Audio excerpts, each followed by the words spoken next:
only you can change your own world. And now that you've discovered us at the Institute of Practical Learning, you too can watch and learn just how to do it. I am going to explain to you how to be happy. And not only that, I'm going to explain to you the meaning of life. Now, that may seem more than a little ambitious, and it is a puzzle that hasn't been solved until now. It's involved with life, the universe, and everything, and all sorts of other things that people have been pondering on, from psychologists to scientists and philosophers. And there's a big deal thing going on these days in 2023, 24 on mindfulness and stuff like that. But all of that doesn't really fully understand where we're at now with modern science.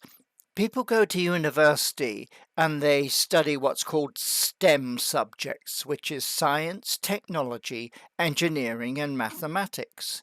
Or they go to college or university and they study the arts. Now, if you're into the arts, there are what's called the 7 liberal arts, and they go back from Aristotle, Socrates, Plato, and so on, and forward and forward. What none of that stuff does is really benefit from progress that technology has actually made since about 1962 or thereabouts.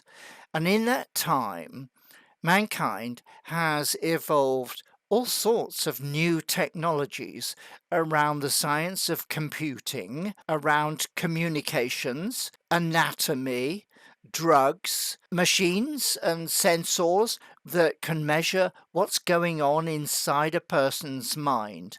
And it is now possible in this day and age to have a completely new approach to what is actually going on inside a human mind as people pursue happiness. Now, I've been involved quite a lot with a lot of those advances, and over the last 50 years, I've been trying to find a way of applying all those advances and what's going on to what is the basis of happiness. Now, as part of that, I've traveled around the world because I've realized that a lot of what one reads, if one reads Freud and Jung and Kierkegaard and all these other people, is they lived in very narrow worlds. A lot of them were quite sick, and a lot of them died before they were like 40 or 50 or 60 years old. And they came up with these theories, which people still think are the way to be. I mean, you can take anybody like Maslow, for example. He grew up, I think he was in a kind of New York suburb. He was beaten up as a kid. He didn't travel much beyond where he lived, not much more than 100 or 2 miles. And then he died. And in his lifetime, he wrote various theories about what was going on.